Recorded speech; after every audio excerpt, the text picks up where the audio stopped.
Tamil YouTuber. உங்களுக்கு ஆன்மீகம் சம்பந்தப்பட்ட தகவல்கள் பிடிக்கும்னா நம்ம சேனலை மறக்காம சப்ஸ்கிரைப் பண்ணிக்கோங்க. இன்னைக்கு இந்த பதிவுல நம்ம பார்க்க போறது, நம்ம எல்லாருக்குமே தெரியும் குலதெய்வம் அப்படிங்கிறது எவ்வளவு ஒரு அற்புதமான சக்திகள் வாய்ந்த தெய்வம் அப்படிங்கிறது. ஒருத்தவங்க வாழ்க்கையில எந்தவித நன்மைகளுமே நடக்கல அப்படின்னா அவங்களுக்கு குலதெய்வ அருள் கிடைக்கல அப்படின்னு தான் அர்த்தம்.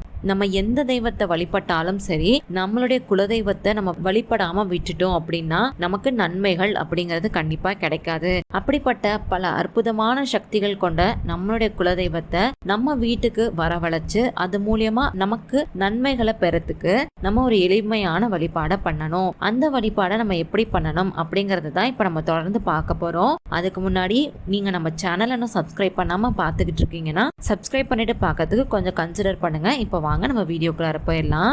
நம்ம எல்லாருக்குமே பாத்தீங்கன்னா நமக்கு அப்படின்னா தனியா ஒரு குலதெய்வம் கண்டிப்பா இருக்கும். ஒரு சில பேருக்கு குலதெய்வம் என்னன்னே தெரியாது. அது மாதிரி இருக்கிறவங்களுக்கும் கண்டிப்பா குலதெய்வம் அப்படிங்கிறது இருக்கும். அவங்களுக்கு தான் அது தெரியாம இருக்கும். உங்களுடைய முன்னோர்கள் இருக்காங்க அப்படின்னா அவங்க கிட்ட இருந்து நீங்க அதை கேட்டு தெரிஞ்சு இந்த வழிபாடை நீங்க தொடர்ந்து செய்ய ஆரம்பிங்க.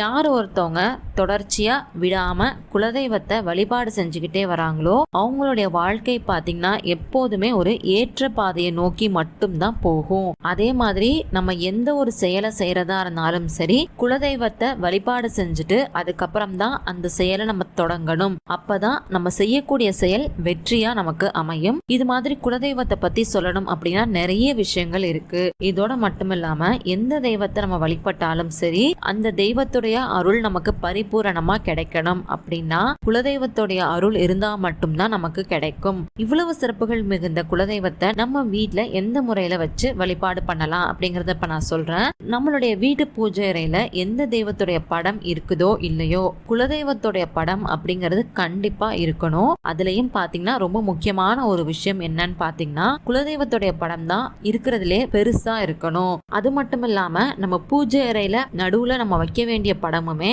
நம்மளுடைய குலதெய்வத்துடைய படமா மட்டும்தான் இருக்கணும். இந்த விஷயத்த பல பேர் கடைபிடிச்சுக்கிட்டு வருவோம். சில பேருக்கு தெரிஞ்சிருக்காது. அவங்களுக்காக தான் இப்ப நான் சொல்லியிருக்கேன். ஒரு சில பேர் பாத்தீங்கன்னா நம்ம வீட்டுல பெருமானுடைய படத்தை பெருசா வச்சிருப்போம், முருகப்பெருமானுடைய படத்தை பெருசா வச்சிருப்போம், சிவபெருமான் படத்தை நம்ம பெருசா மாட்டி வச்சிருப்போம். ஆனா குலதெய்வத்தோட படத்தை பாத்தீங்கன்னா ரொம்ப சின்னதா வச்சிருப்போம். இன்னும் ஒரு சில பேர் பாத்தீங்கன்னா குலதெய்வத்தோட படமே வச்சிருக்க மாட்டாங்க.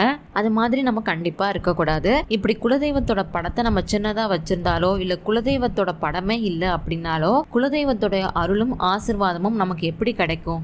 கண்டிப்பா நம்ம வீட்டுல குலதெய்வத்தோட படம் ஓரளவுக்கு பெருசாவாத வாங்கி வச்சுக்கணும். அதை நம்ம நடுவுல தான் கண்டிப்பா வைக்கணும். அதோட சேர்த்து குலதெய்வத்தோட பெயரை சொல்லி தனியா ஒரு தீபத்தை நீங்க ஏத்தி வைங்க. மண் விளக்குல நீங்க தீபம் ஏத்தினீங்கனாலே போதுமானதுதான். இது மாதிரி தீபம் ஏத்தி வச்சுட்டு பல பேர் பாத்தீங்கன்னா எனக்கு இது வேணும், அது வேணும், எனக்கு இது கிடைக்கணும், அது கிடைக்கணும் அப்படின்னு சொல்லிட்டு வேண்டுதலை வச்சுக்கிட்டே இருப்பாங்க. இந்த மாதிரி வேண்டுதலை வைக்காம குலதெய்வத்துக்கிட்ட உங்களுடைய பரிபூரணமான ஆசிர்வாதம் எனக்கு வேணும் அப்படின்னு மனசார வேண்டி நமக்கு குலதெய்வத்துடைய ஆசீர்வாதம் இருந்தா மட்டும்தான் நம்மளுடைய வாழ்க்கையில நமக்கு எல்லா விதமான நன்மைகளுமே ஏற்படும்.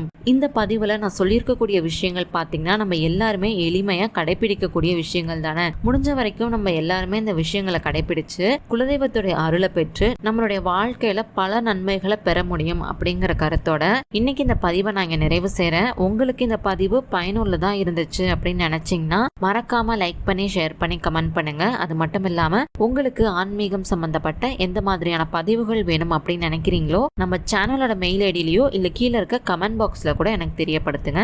அந்த மாதிரி பதிவுகளை வரக்கூடிய நாட்கள்ல நான் கண்டிப்பா தரேன். அதுக்கு முன்னாடி நீங்க நம்ம சேனலை இன்னும் சப்ஸ்கிரைப் பண்ணாம பாத்துக்கிட்டு இருக்கீங்கன்னா சப்ஸ்கிரைப் பண்ணிட்டு பார்க்க கொஞ்சம் கன்சிடர் பண்ணுங்க. நன்றி, வணக்கம்.